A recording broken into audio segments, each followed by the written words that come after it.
Hello and welcome back, viewers. Now the US and Israel have entered a major war, and we're bringing you more details on that after the joint operation on the West Asian nations. The strikes have killed 40 of Iran's top leaders and army commanders, including the Supreme Leader Ayatollah Ali Khamenei and Defense Minister, Chief of Army Staff and IRGC's Chief Commander. Iran has retaliated sharply, striking UAE, Bahrain, Qatar and Kuwait, hitting key US military infrastructure there, including the US 5th Fleet Command in Bahrain. Now, another key Middle East power has joined in, with Hezbollah launching strikes against Israel, followed by IDF labeling 53 Lebanese cities as unsafe, as they are set to target Hezbollah. We go across now to some breaking news coming in. Jordan's Civil Aviation Regulatory Commission says the country's airspace will be closed to all aircraft from 6 p.m. to 9 a.m. every day starting today until further notice. The statement published by the Commission on its website said that the decision was made in light of current regional developments and a risk assessment in accordance with international standards. I'm joined in now by Arvind Singh Tejawat, Foreign Affairs expert in this discussion. Mr. Tejawat, thanks very much for joining us. The conflict is, of course, escalating. Now the Western European countries are also saying they are going to be joining the war. We're looking at nations in the Gulf closing their airspace. Their oil refinery operations have been halted. What's going to be the immediate impact of these closures? Two type of immediate effect in terms of India and rest of world. If we think about the India, then of course probably the Indian government has put some of the oil in reserve. So due to the oil reserve which being purchased by the Russia, so probably the India will not face any immediate issue or the immediate problem. The rest of world, and in coming days, if the war will escalate and it will go long, then in that case, I suppose the India will suffer a lot and prices will go high. Even if we think about the railway budget, then even our railway budget will also be affected, and in other hand, the transportation cost will go high. That's why our production will, the production cost will also go high. So that is the problem, and that is an issue with the India. So it's means that US-Iran war is not favor of India, and the Indian interest will be suffered. In terms of the geopolitical issues, the people who are not a direct diplomat and aware about the American idea and the American idea of power, they are well aware about the neocolonialism and neo-imperialism. So these people who know the US history and much aware about the US things and the US the US issues and how the United States dealing with other states, the other countries, then they were much aware. Then the US-Iran will go happen, and that has happened already. So that's the thing, and I think that the US will continue bombardment on Iran. And of course, in turn, the Iran will, whatever the reaction he can give under his capacity, will try to do. Over to you. All right.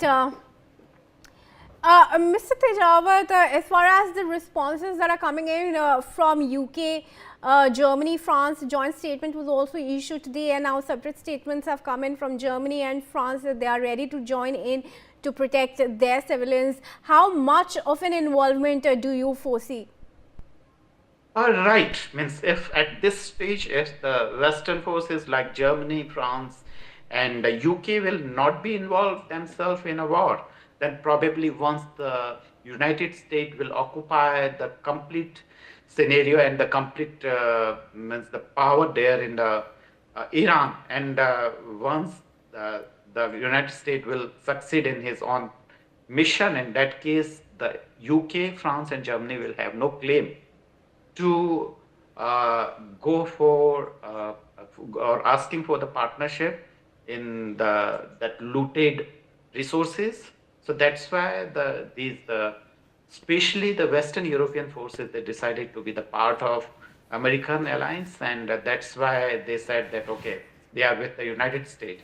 In the beginning, they were not sure either the war will go means beneficial or not. But at this moment, pressure groups, especially the corporate lobby there in these countries like Germany, UK, and France, they are much aware that if they will be asked for the partnership in the looted resources, then of course it's going to be beneficial for them. That's why the later, maybe it's at a later stage, but they now agreed with the United States.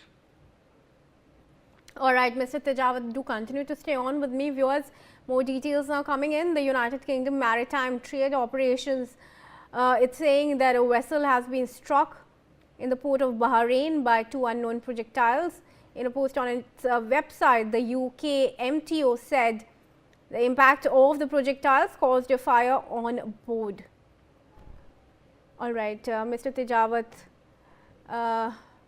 how are you viewing this escalation in the strikes, and do you see the war expanding to online warfare as well, including cyber attacks?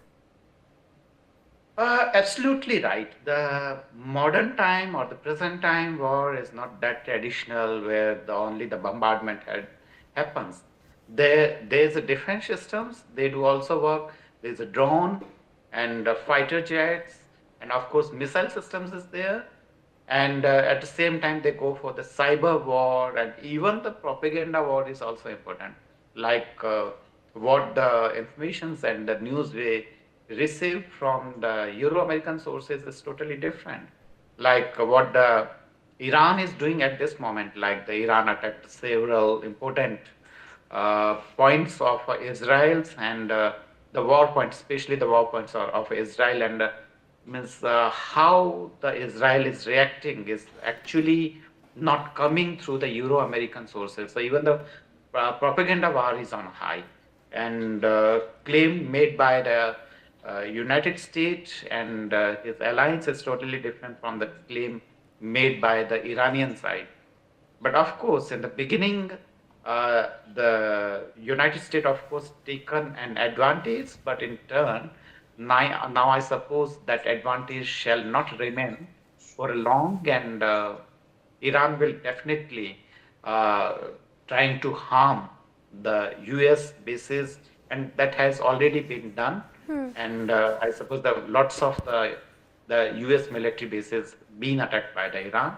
So let's see that what happens in coming days. I'm also now joined in fact, by retired Colonel Santpal Raghav, who's a defense expert in this discussion. Colonel, thanks very much for joining us. Now, if Iran does not